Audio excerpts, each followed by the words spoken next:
Hi, it's Jessica. Welcome back to my channel. So welcome to my messy space here. Excuse it. Anyway, so I recently did an amazing room inside the audio only app called Clubhouse, where I talked about niches and categories of content that will be excellent for you if you were starting over, if you're pivoting your YouTube channel, or you're starting a brand new YouTube channel. So you're going to want to listen to this.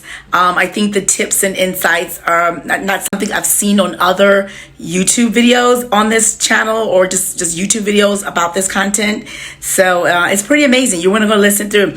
And when you're done, let's meet back on the other side of this replay, and tell me what you think in the comment section below. I'm really excited for you to listen to this. All right, take it away.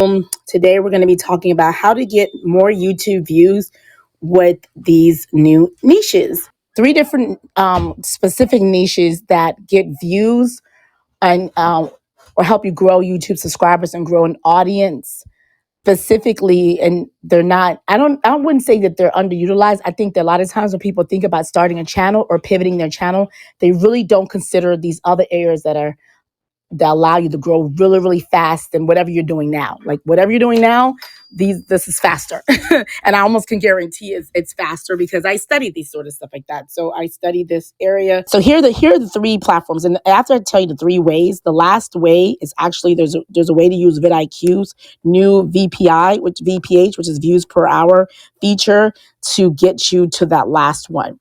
The first way the first niche, YouTube niche, that if you were to start a YouTube channel today, or if you were thinking about starting a brand new channel, like a spin-off channel, but weren't quite sure what topic you want to do or how you want to go about it, or if you want to pivot and you're still exploring different areas to explore, I'm sharing with you guys 3 different ways or niches that get a lot of views and grow subs really super fast on YouTube. Like within a year, you're getting 10K if you could do one of these 3 things. And the reason, and I'll tell you why they're the best niches. The first one is a channel that uses no language.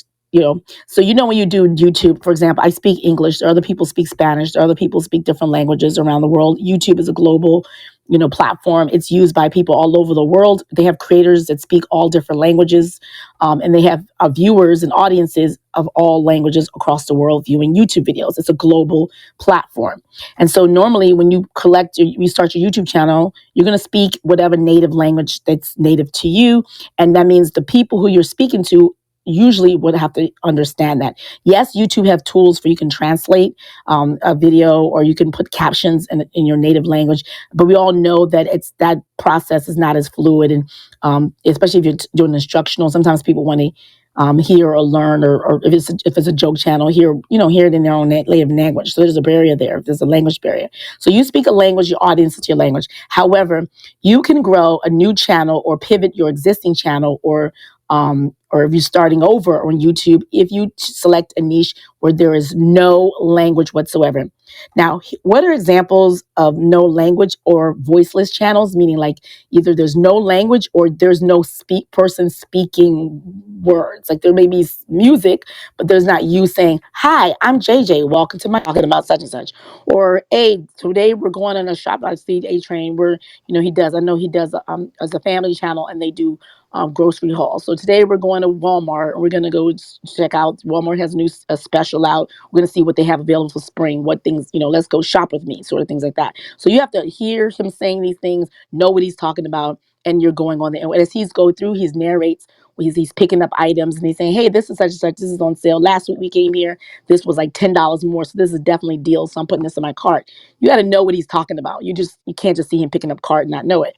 However, if you were to do a channel where it's voiceless or no language, meaning like it's just sound, you'll have more opportunities there. Why do you have more opportunities? Because instead of you just targeting the U.S. audience, which is a oversaturated, I wouldn't say oversaturated, I would say it's a highly saturated market, because everyone in the world targets U.S. audiences, even people who are not native English speakers who are outside. A lot of times they make their videos for American audiences, and they're going to make more money if they were partnered by YouTube, because YouTube pays more money for American audience. So if you have an ad and you have an English language, so they're going to pick your CPM is going to be higher.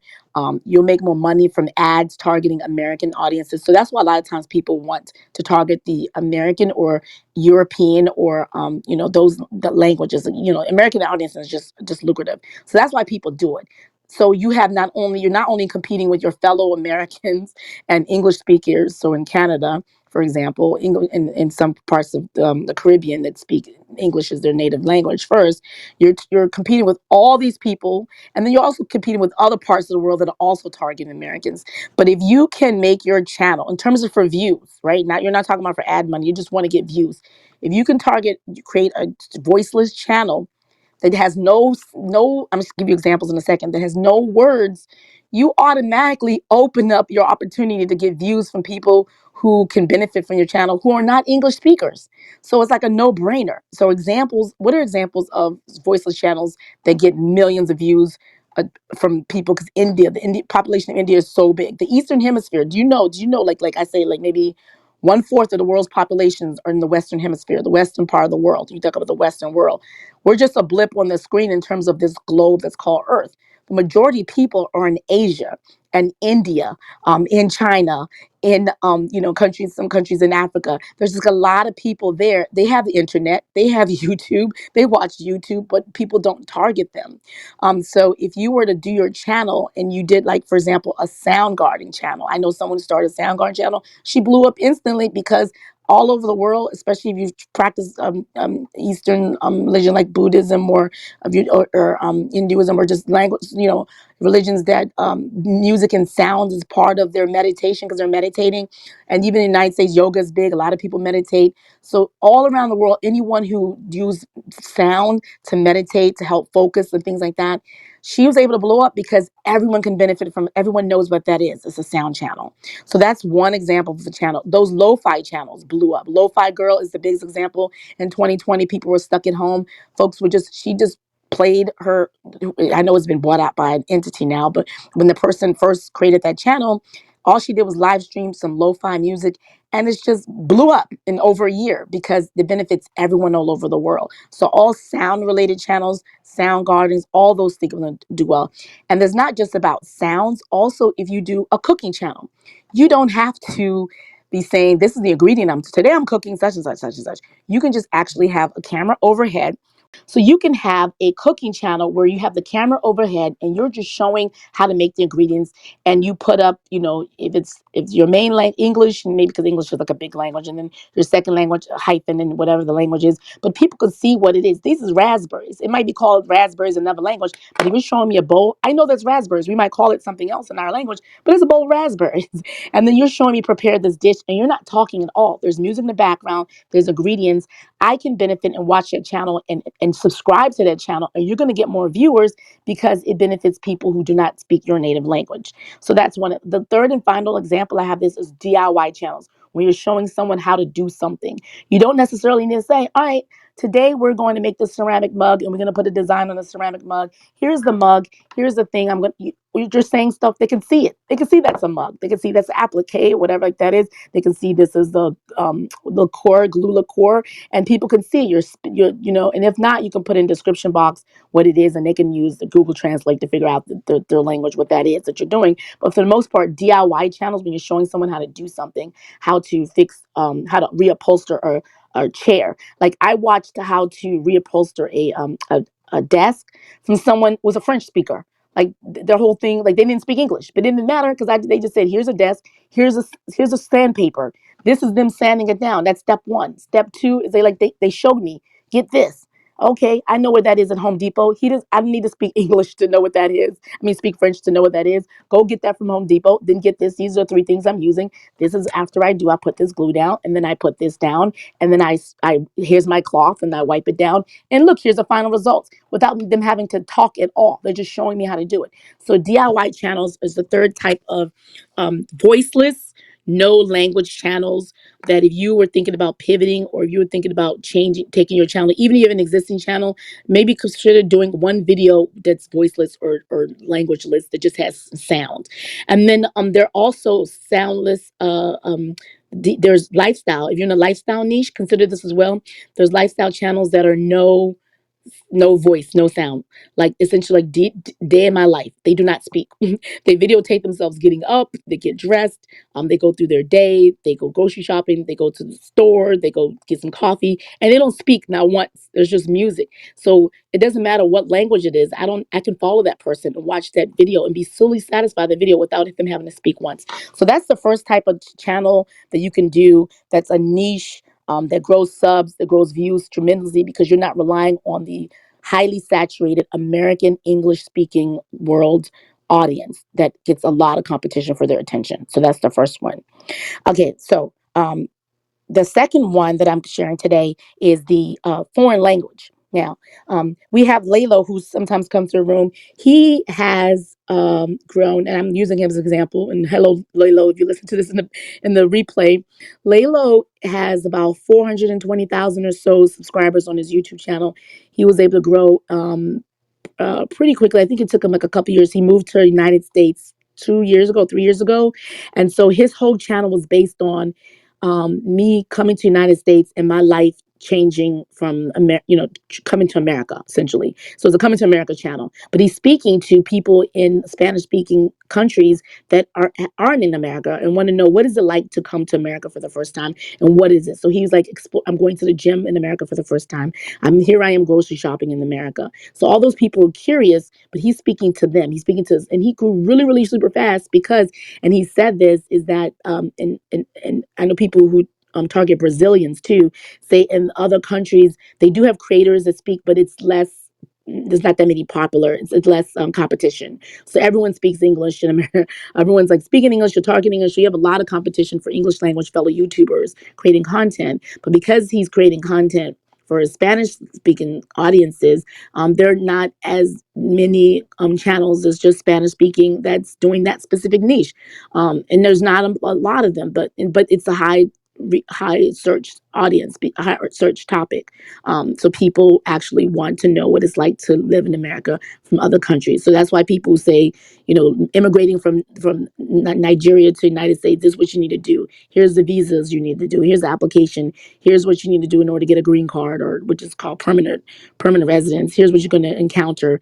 Here's the lottery process. All the various different things for people over there. There's lots of people in Nigeria would like to come to America. Not everyone, but some people, or people in the African nations who want to come to the United States. And so someone who did that channel did well because it's a high search topic.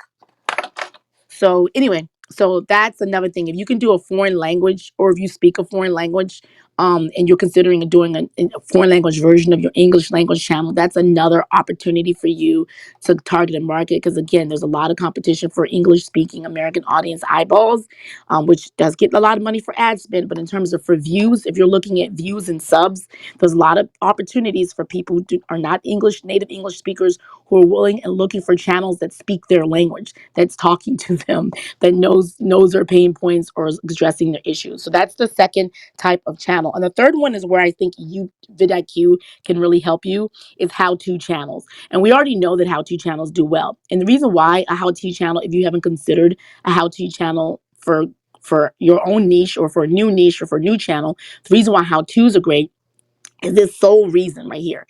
When you first start out, everyone starts out, before YouTube can figure you out, because we all say that YouTube is a search engine. We all know that it's a search engine.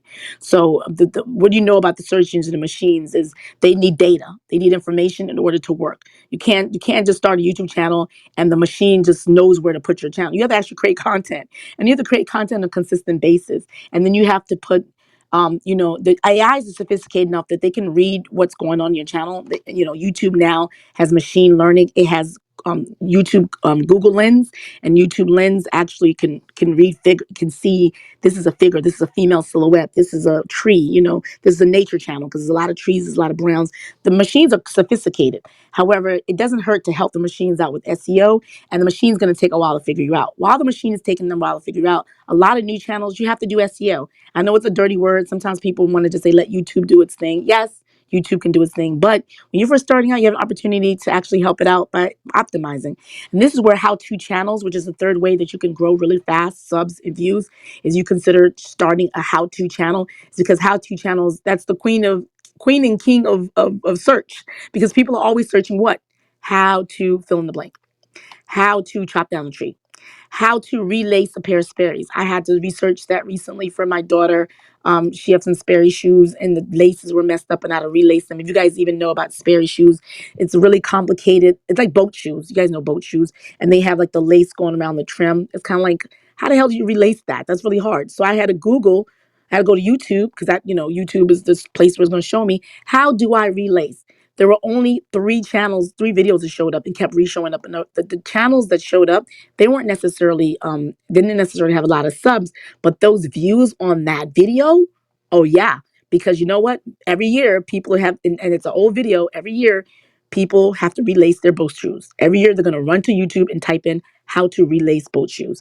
And every year that video is going to be getting views all year round, 365 days. Somebody's going to have the conundrum of relacing the boat shoes. Someone's going to have the conundrum of how do I turn mulch into how do I turn the yard clippings into mulch. Someone's going to be searching that. Someone's going to be searching how do I rewire this lamp. Someone's going to be searching how do I fix something. So people are always searching, and the first place a lot of people go to is YouTube. So that is why how to, if you haven't thought about it yet, is a great third way of creating a channel or creating videos that's going to get you a lot of views and things, and because you can capture that search traffic. And we always talk about the ideal is for you to get on the browse feature or to you get on recommended. That's when YouTube itself identifies the audience member who are more likely to resonate with your content, your video, and it places in front of them inside browse, inside the home, inside the recommended. It puts your video in front of the person that's most likely to watch it. That's ideal. Everyone wants that. However, until you get to that point, the how-to is you can control it, because when you optimize your video to have those words, how to relace boat shoes on it, you best believe it's going to show up for me. It's going to show up in the algorithm, and not just that, the eyeballs. I mean, it's one thing to go through the machine, right? Which is YouTube is a machine. It's one thing. It's another thing to reach out to the human eye. I'm a human person. I'm not a machine. I read words. So when I type in how to relace boat shoes, and your video has the title, how to quickly and the easiest way to relace boat shoes. I'm like, bet, I'm with that. What is that? Click. I'm clicking. My eyeballs saw the words, whether it was on your thumbnail or whether it was on your title, whether it was your description. The human, saw that and I clicked it because I needed that. And I'm one of millions of people year in and year out that's going to want that information. And your video that has those titles in it is going to entice me. So how-tos is the best way. And this is how you use vidIQ's new feature, views per hour, to capture that to create a how-to video for your existing channel, or if you want to create a new channel. So with vidIQ's views per hour, essentially it's giving you information on what's trending right now. If you go to any channel, your channel as well, if you have vidIQ extension installed in your browser at the time, or any channel on the platform, any channel in your niche, you type in the topic that you want to do your next video on, or you type in the topic that most of your videos are on. What's going to happen is videos are going to populate, including those videos. The search results of those videos are some of the most popular ones that get a lot of reach. When you see the ones that get a lot of reach, click the channel. So you're going to see the video. You can click the video; it's going to give you information. The next step I would say is then go out and click the actual channel. What's going to happen when you click that channel? You'll be able to see, is this channel on my topic? Is this someone in my niche as well? And then at that point, with using the vidIQ's views per hour new tool, you will be able to see every single, well, at least video. If you hit videos tab in their YouTube channel, you'll be able to see every single video that person has already released. And with the vidIQ's views per hour function tool in play, you can see which of their videos is actually right now currently getting views per hour. Sometimes you'll see, wait a minute, this channel has, like how I was mentioning yesterday in Viper's Twitter space, there's be channels that you look up to, you emulate, you admire them. But when you look at their videos, if with vidIQ is installed, you'll see that some of their videos that are old ones, they're not getting any views at all. That means that the video content is old and stale. The topic is outdated, is not trending. They're not showing up top of search anymore. They're not being recommended because perhaps that person doesn't update their videos regularly. They're not consistent on their channel as much anymore. And so when you're not consistent, YouTube's not recommending your channel and your videos. When you don't upload regularly, they're not recommending it. And if your topic is old, they're not recommending it. So even though that person might have like a million subscribers, they're not getting views because they don't have it. So what the opportunity is for you is find out which videos on their channel is actually, and what you're going to find out, this is what I can almost bet you, their how-to videos are still trending. Why? Is because, again, like I said, that's one thing that's going to constantly be searched. How to. If that person has any how-to videos on their channel, I can almost guarantee they're going to be having views per hour for that video. And the fact that that person isn't updating their video, they've abandoned the platform, they're no longer active YouTuber, that's a door opener for you to go update that video and say, I'm going to do a version of that because people are still searching, and that's a how-to, and I'm doing this actively, and I'm a consistent YouTuber now, and I'm actively, so I'm going to go in and step in and serve a need for all those people looking for the answer.